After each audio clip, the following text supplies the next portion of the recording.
Hey you guys, so it's Keoshia, I'm back for another video. If you like my Sunday motivational videos, please give this video a thumbs up. Make sure you guys subscribe.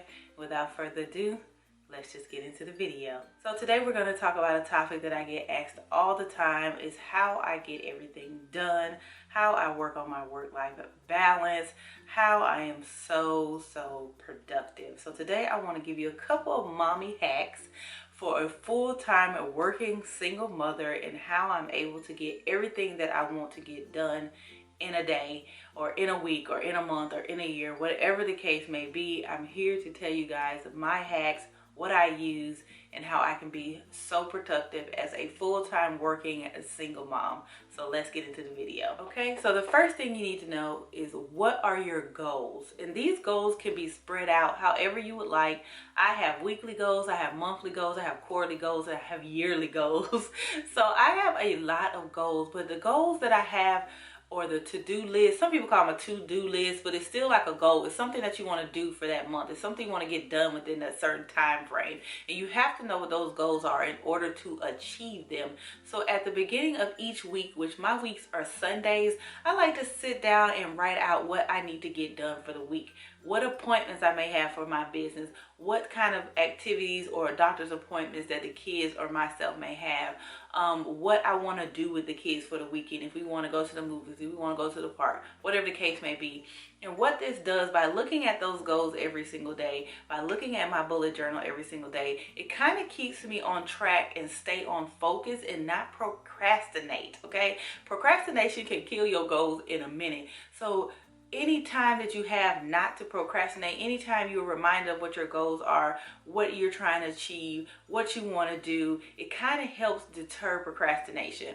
Now, we all procrastinate. It's something that's inevitable. At some point, you're going to do it. But I feel like when I write down my goals, when I set time frame to get those goals done, when I do my time management, when I do my time blocking schedule throughout the week and the weekends, I get so much done because it prevents me from procrastinating. It prevents me from thinking about something else when I shouldn't be. When I should be thinking about what I need to get done during this certain time frame, during this week, this month, this goal, this year, whatever the case may be. So know what your goals are, and it can help you be deterred from procrastination.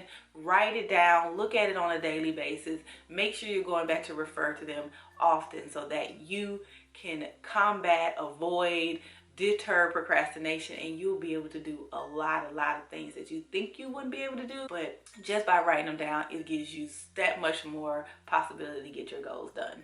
So the next thing I like to do is prioritize. Okay, there was a class that I took at my job, and I cannot remember the name of it. It was like 7 highly effective people, or 5 organizing tips, or something. It was something like that, something to do with organize.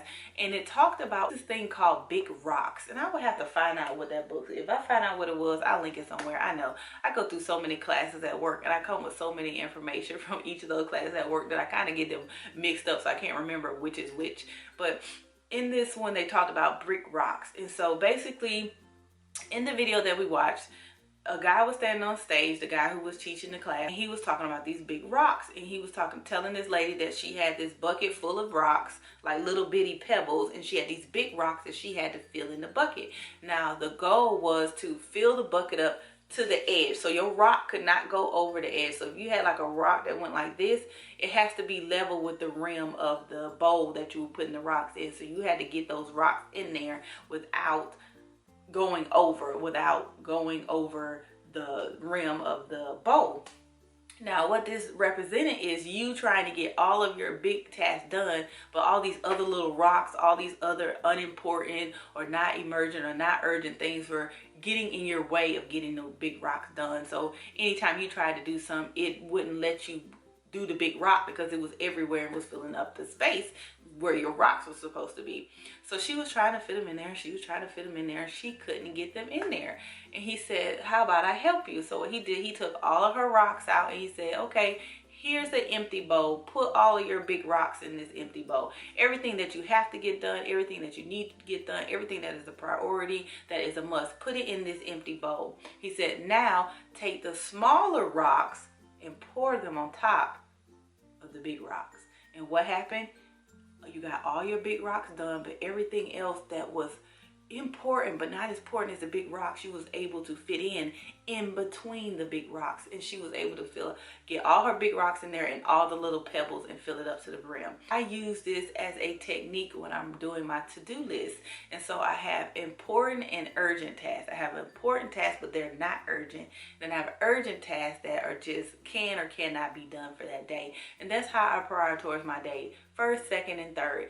Whatever's number one has to be done today. It has to. So 2 and 3 can suffer if all I can do is my number one task. And then if I get all my number one tasks, then next come number 2 task, and then number 3 task. And then I work that way. And anything that can be shifted to another day if I couldn't get to it. Because on some days you're going to have important and urgent things that you have to do on that day. But then the next day you may not have anything important to do at all. You can work on your urgent tasks or your important tasks that are not urgent. And that way you can kind of trickle down everything that you need to do that week, and by the end of the week you'll notice that you got all of your tasks done. You were less stressed, you were less run around like a chicken with the head cut off, because I've had done that so many times where I wrote a to-do list and I didn't realize this was more important than that, and so I did something that wasn't so important, and then I'm scrambling at the end of the week to finish something that has to be done that week that is super important. And so by me prioritizing things in the categories that I put them in, and you can make up your own categories, these are just the ones I use: important and urgent, important but not urgent, and urgent and just plain tasks. So however you want to label them, if you want to do 1, 2, 3 trick, you want to do 4, 5, 6 trick, whatever the case may be, come up with some kind of plan to let you know what has to be done first, what has to be done second, and what can be done third or later or on another day. So that is how I like to go ahead and get all of my tasks done, by giving them assignments on how important they are to me and my life. The next thing I did was change my schedule. The angels are singing. No, but for real, a lot of people say, I don't have enough time in the day. I don't have enough time to do this. I gotta do this. I gotta do that. I gotta do this. Have you tried changing your schedule? Have you tried getting up earlier? Have you tried staying a little later? Have you tried doing something less amount of time than you did something else? This was like a waha aha moment. Like I said in that class, if your class has, let me just deviate right quick. If your job has educational, organizational, improvement classes, take those classes. Take them. They're free. You get paid to go. Take them. They are so beneficial. You will learn so many things that you didn't realize that you could use in your everyday life and not just at work. One thing about the work classes that I take is stuff that I can apply at work, but it's also stuff I can apply in my personal life. So take those developmental classes that they give you at work. I promise you, they don't tell you to take them for no reason, because the stuff that you learn, you'd be like, well, dang. Why didn't I know this sooner? Why didn't I do this sooner? Why didn't I take the class sooner? So let's get back. I digress. So back to what I was saying about change your schedule. So for me, on the weekends, I used to sleep in. I used to say, I don't have time to record a video. I don't have time to record a YouTube video. I don't have time to edit, upload. What did I start doing? Instead of sleeping into 12 o'clock every single day on the weekend, I got up when I woke up. My average wake up time on the weekends is about 7 o'clock. I find that I cannot sleep past 7 o'clock. The other times when I say I used to sleep to 12 is because I would wake up at 7, do a couple of things, and I would force myself to go back to sleep. Everybody knows what that means. You lay down until you just get sleepy and go back to bed. You read a book, you watch a YouTube video, watch a movie or something, and then you eventually fall back asleep. That's what I used to do. But now I just get up and I be productive. I get up and I clean my house. I get up and I wash my clothes. I get up and record video marathons. Like in one day I can record 4 videos because I got up at 7, and I can be finished recording those videos at 12 o'clock, and I can edit the rest of the day, or I can have the rest of the day to read a book or do whatever I want to do. So change your schedule. Get up an hour earlier, up 2 hours earlier, stay up an hour late, 2 hours late, work on your lunch break, change your work schedule. For me, I remember when I first started at the new job that I had to be to work at 8 o'clock, so 8 to 4. Well, Jalen's bus comes at 6:30. So why do I have to come back home, do what I need to do, and then leave? Why can I get up early with Jalen? When she gets at the bus stop at 6:30, the bus leaves, I head straight to work, and I can get off earlier. So instead of having to be to work at 8, now I can be to work at 7:30. Instead of getting off at 4:30, now I get off at 4. That 30 minutes makes a difference, you guys. That 30 minutes allows me to be to the gym at 4:30 on Monday, Wednesdays, and Thursdays to do my exercise class and still be home by 5:30. That gives me an opportunity to get home and beat half of the traffic. That gives me opportunity to leave work at 4 o'clock and be home at 5 o'clock versus 6 and 7 o'clock when somebody has an accident or traffic is backed up or whatever the case may be. So that 30 minutes made a whole difference in my life. That 30 minutes made me be more productive in the morning than I've ever been, taking her to the bus stop and coming back. I was late all the time when I used to come back home, because you know, you come back home, you get to doing stuff, doing this and doing that, and then next thing you know, you leaving late. When I left, right when her bus left, I couldn't do nothing but go straight to work. There wasn't nothing else for me to procrastinate to do. So if you can, change your schedule. Just say no. No, no, no, no. No, no, no. No. You guys know I have talked about this before. No was my new thing back in 2016. That was my word of the year in 2016. No. The answer is no. The answer is no. I have no problem telling people no nowadays. No is one of my favorite words to use. I'm telling you guys, don't say yes to everything. If you already have plans, if you already have obligations, if you already have too much on your plate, say no. No, no, no, no, no. I'm going to tell you guys, I'm going to digress again. I have a video coming out that says learn to say no. So look for that coming. It's coming real soon. If you don't know how to say, if you need techniques to help you say no, I got you, boo. I got you. Just wait. It's coming. So yeah, look out for that. But for real, say no.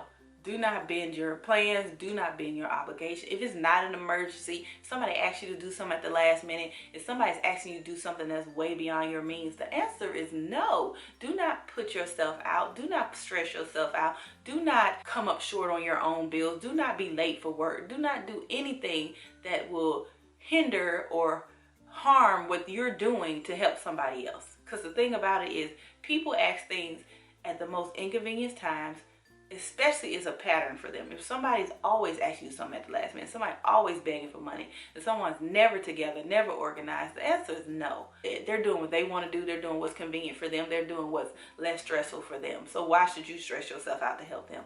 Learn to say no. Eliminate distractions.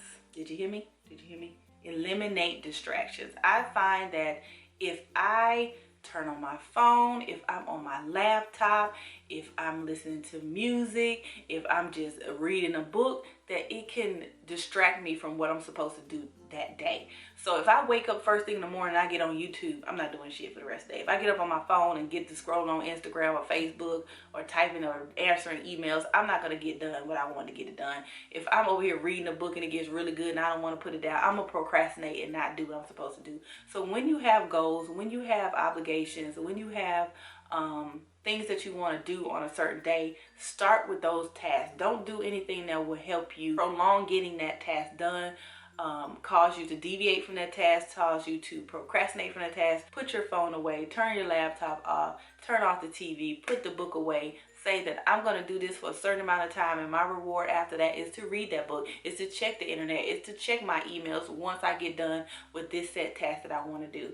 So for me, if you guys watch some of my other videos, if I'm cleaning up and I give myself an hour to clean up, I usually don't work more than an hour 30 minutes before I take a rest and be able to do something that I want to do. And I'll do that for 15 to 30 minutes. So I like to do like time management stints, and I have a whole video on that. I'll link it up here somewhere too, how I do that. Stop wasting time and be more productive video. I think that's the name of it. I'll link it up here for you guys to check it out.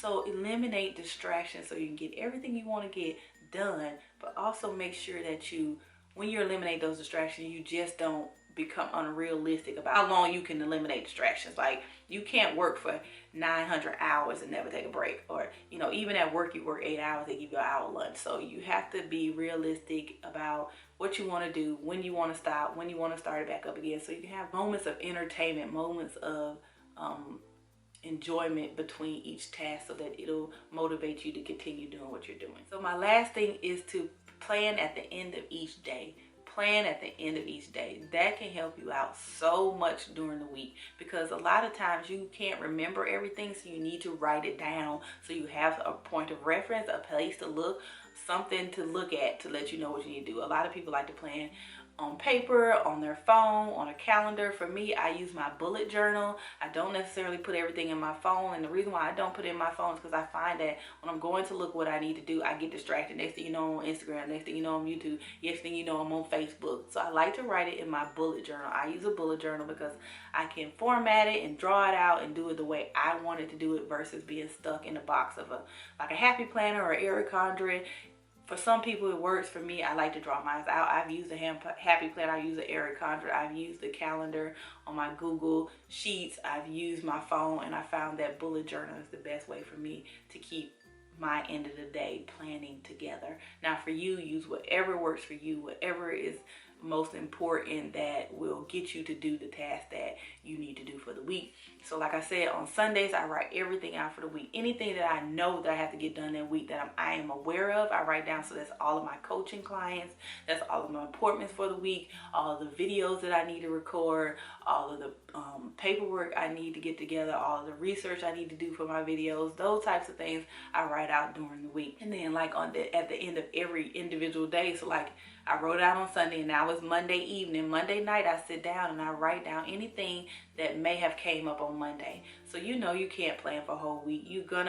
People are going to call you and request things. People are going to call you and ask you something. People are going to call you, ask you to do things. And this is where you said at the end of the day, everything somebody called you about that you need to add to your calendar or your thing, this is where you write it down so you don't forget. So you write it on the day it's due. You write it that it's due on this day, or I can do it on this day, or it's better if I break it up for 4 or 5 days, that type of situation. So make sure at the end of the day, you end the day with a plan for the next day or the next week or the next month, or whatever the case, whatever task came up that day is due. So for instance, sometimes something comes up and it's not due the next month, but you still need to write it down so you don't forget about next month.